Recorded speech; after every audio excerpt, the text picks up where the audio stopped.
Já faz tempo que eu quero trazer alguns vídeos pra cá falando um pouquinho sobre a experiência de ser filha única e sobre coisas que eu acho que possam aí agregar a vida de vocês e que também tem a ver comigo, né? Todas as vezes que a gente grava um conteúdo, a gente também tenta colocar o que a gente sente, o que a gente expressa, o que a gente acredita pra fora. E eu acho que essa é uma temática importante de ser abordada.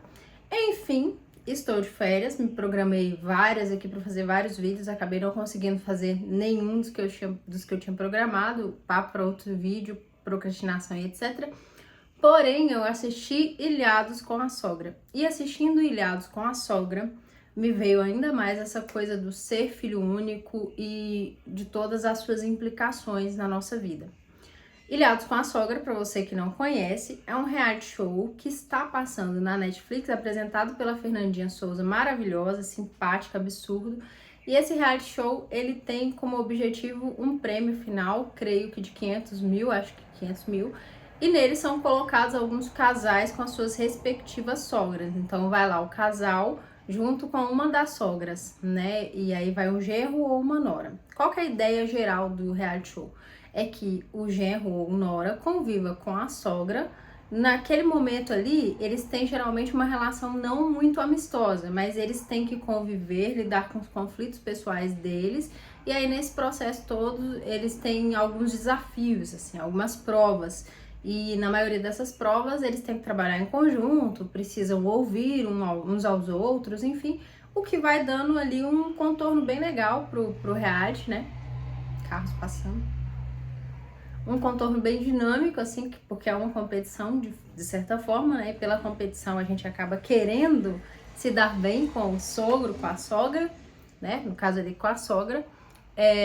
Enfim, e isso aí acontece bem legal. Os filhos, eles ficam em outro espaço, que é um bunker lá que eles falam, eles assistem algumas coisas que acontecem, não todos os pontos de vista, mas eles assistem algumas coisas. Bom, enfim, dentro dessas histórias todas, tem várias que nós podemos comentar, mas teve uma que chamou muita atenção, que é do casal Ana Paula e Andrew. E a mãe, se não me engano, se chama Ioná, não me lembro ao certo o nome dela. Mas essa história me chamou a atenção porque nós temos uma mulher, que é a sogra, que é mãe de um filho único, que é o Andrew. E eu, por ser filha única, eu consegui ali fazer várias associações e, né, associar com a minha vida mesmo, e eu quis trazer isso aqui para vocês. Bom, qual é a história que acontece? A história é que a mãe é super protetora e a mãe tem um ciúme do filho que é bem estranho para quem assiste, né? É difícil da gente entender que aquilo ali é um amor materno, um ciúme materno. Parece que ela está competindo com a nora em pé de igualdade, assim. Parece que ela não entende muito bem quais são as diferenças nas relações mãe-filho, marido-mulher. E aí ela coloca muito nessa nora uma culpa, assim, um papel de você está tomando meu filho, você tirou meu filho de mim, você levou meu filho para longe de mim, enfim, tem muitas questões que a gente pode abordar aqui. E o filho, por sua vez, ele não se coloca muito, né? Ele não tem um pulso muito firme. E aí a gente vai discutir sobre isso, lembrando que eu não sou psicóloga, tá, gente? Sou uma pessoa, um ser humano que assiste o reality. Eu não quero ser uma crítica ferrenha com ninguém, porque eu já participei de reality e eu assisti algumas críticas, mas eu acho que dá pra gente tirar algumas coisas dali.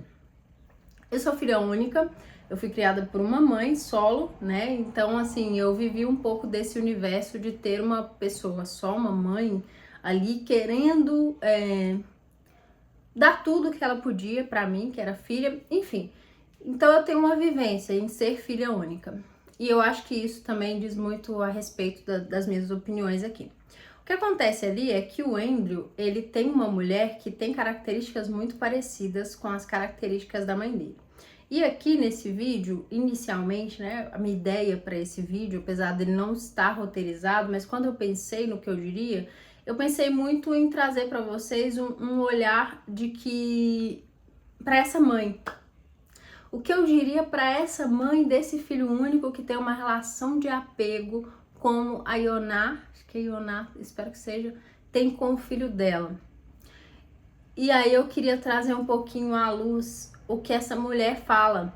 Tem algumas dinâmicas desse reality que também são muito legais. Tem uma mediadora, que eu acredito que seja alguém psicóloga, não sei qual é a formação dela, sei que ela é genial. E uma dessas dinâmicas, elas têm um momento, as sogras têm um momento de pegar um papelzinho e colocar para fora as suas frustrações. E aí a mãe, a sogra, né, ela pega um papel que fala exatamente assim: eu nunca tive a vida que eu queria. E aí é bem pesado, assim. Ela chora bastante, ela tem um momento bem íntimo, de bastante entrega, assim, de se sentir mal. E ela conta a história dela, que ela engravidou jovem e que ela pensou em algum momento em abortar aquela criança, mas ela não abortou, ela continuou com a gravidez. E aí isso implicou na vida dela, isso mudou a vida dela, ela não teve a oportunidade de estudar, ela não teve a oportunidade de ser o que ela queria ser, né? E aí ela dedicou a vida dela toda ao filho dela. Isso diz muito sobre essa relação, né? Então, assim, ela sente que, pelo menos ao meu ver, tá? Essa mãe sente que ela permitiu que aquele filho existisse. E ela fez tudo para esse filho. Ela se doou, né? E fica muito claro, até hoje ela sustenta o filho financeiramente. Né? Então ela fez tudo, provavelmente criou esse filho ali numa redoma, tipo, esse é o meu bem mais precioso. E tem uma outra frase dela também que é muito significativa, que é um momento em que ela diz assim: eu não consigo ser feliz se não tiver uma outra pessoa perto de mim.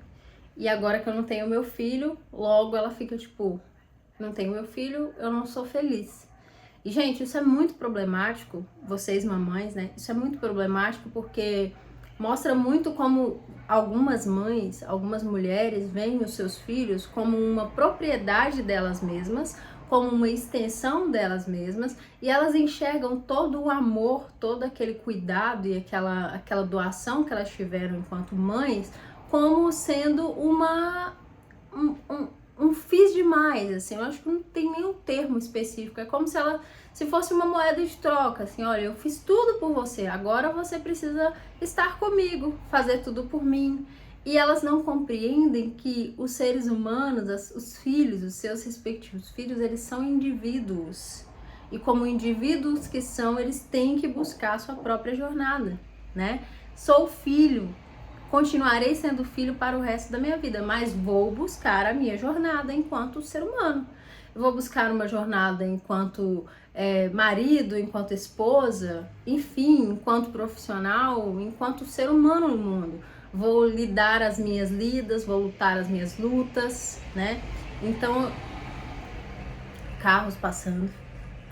Então, eu acho que isso é uma coisa que falta muito a algumas mães, entenderem que os filhos, eles são indivíduos de si mesmos, assim.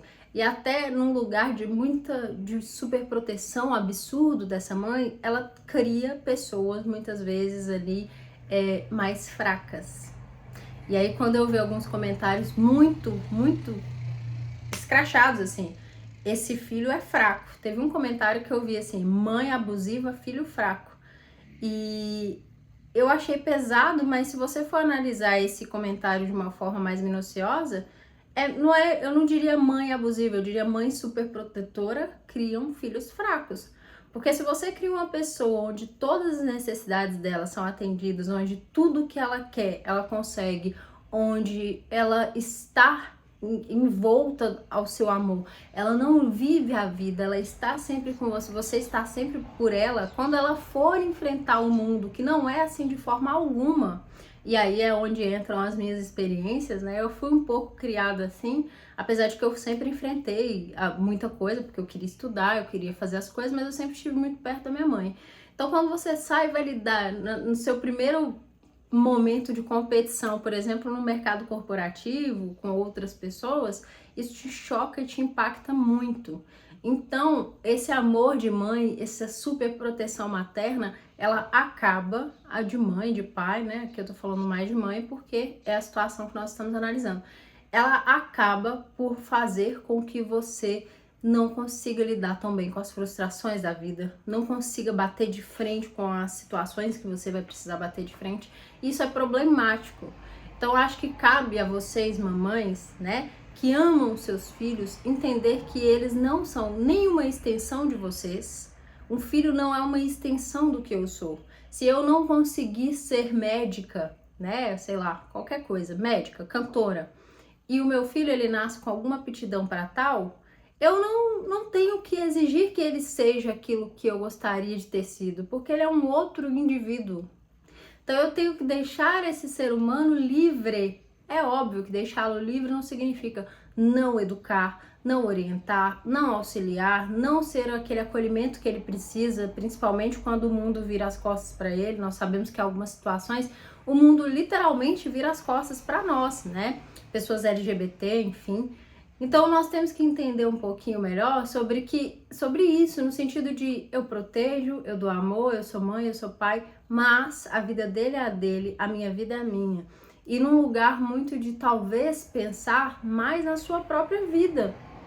Você é mãe, isso nunca vai mudar. Você vai continuar sendo mãe, seu filho vai continuar sendo filho, mas você é um indivíduo de si mesmo e o seu filho é um indivíduo dele mesmo. O fato dele ter vindo de você, ter muito de você nele, e ele vai descobrir isso cada vez mais ao longo dos anos, não significa que você é dona dele, ou que ele é você, ou que ele precisa de você estando junto com ele como se fossem siameses ali. Vocês não são a mesma pessoa. Vocês são pessoas que se fazem parte da vida uma da outra. Então acho que falta um pouco disso para as mamães, sabe? Assim, eu resolvi falar, isso é uma coisa que pode ser muito óbvia para algumas pessoas, mas eu percebo que no meu meio não é tão óbvio assim. Parece que algumas mães, alguns pais, algumas pessoas que eu conheço, elas não entendem que o filho é um outro ser humano. Derivou de mim, estou aqui para acolhê-lo, mas ele vai colher os frutos do seu próprio plantio. Ele vai ter que viver a vida dele, ele vai ter que casar, ou se não casar, vai viajar para outro país, vai viver a vida dele. E isso não pode te matar. Isso não pode te matar, porque você tem que ser um indivíduo de você mesmo. Eu sou mãe dele, mas ele é ele, eu sou eu. O amor de mãe perdurará, continuará, porque de fato é um amor que eu não sei explicar, eu não sou mãe ainda, mas é um amor que dizem ser um amor, algo, sei lá, diferente, né, estupendo. Eu daria minha vida pelo meu filho. No reality ela fala muito isso, né, a nossa personagem, ela fala que ele teve uma crise de depressão e ela teve que sair da cidade dela para cuidar dele. Então, será que precisava sair da cidade? Será que ele não conseguiria, junto, sei lá, da esposa, ou de amigos, ou de profissionais, lidar um pouco melhor com aquela situação? Não sei, tô jogando assim.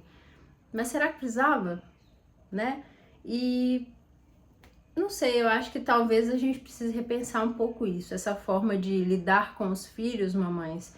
Ela pode criar filhos mais frustrados, mais infelizes, mais fracos mesmo, como eu já tinha dito, para lidar com o mundo. O mundo não vai ser maternal dessa forma, o mundo não vai ser de jeito nenhum. O mundo é muito mais assim, ó, vai aí e se lasque aí, porque tem muita gente. Tem uma galera aqui, a gente tem muita coisa para fazer, não dá tempo, né? A gente não consegue parar para que você colhe seus caquinhos e você tem que ir colando seus cacos ao longo da trajetória. Então é isso. O que eu recomendo no final desse vídeo? Terapia. Terapia para mamães que têm esse pensamento e que nós, filhos, que somos frutos desse amor super protetor demais, também procuremos terapia para que a gente consiga lidar, entender, separar as nossas relações, entender também que chega um certo momento que a gente tem que, de fato, ali, né, se desprender dos nossos pais e lutar as nossas lutas, financeiramente também, né? Então, assim, até quando eu vou depender do dinheiro da minha mãe? E até quando eu depender do dinheiro da minha mãe faz com que ela pense que tem o direito de controlar a minha vida. E talvez realmente tenha, porque o dinheiro parte dela. Então, se eu não quero ser controlado pelo meu pai e pela minha mãe, será que eu não tenho que fazer alguma coisa diferente? Talvez eu tenha. É isso. Fica para nós essa reflexão. Beijo!